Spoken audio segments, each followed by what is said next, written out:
नमस्कार दर्शक बंधु। आजिकल मलकंटक अधिक मात्रा देखा जाए। यही मलकंटक पाई आयुर्वेदिक बही रे केते गुड़िए औषध लेखा अछि।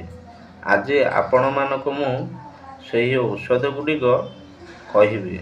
एथिପାଇଁ आपण माने वीडियोटी को शेष जाए देखंतु। एबे चालंतु जानिबा प्रथम औषधटी। यही बर गछर अगी ओहल को 4 खंड नेबे एवं 4टी लवंग गाई गिर सहित आपण माने यहाकू बाटी नेबे। बाटी नेला परे यहाकू आपण सकाळु सकाळु 7 दिन खाई नेबे। एबे चालंतु जानिबा द्वितीय औषध। यही मल्ली फूल गछ को आपण माने समस्ते जानिथिबे। यार पत्र को चाउल धुआ पानी सांगरे बाटी लेप नेबे। यही चाउल धुआ पानीटी आपण माने किपरि तैयारी करिवे ताहार सठिक प्रणाली आपण मानकु मु कहि रखुची।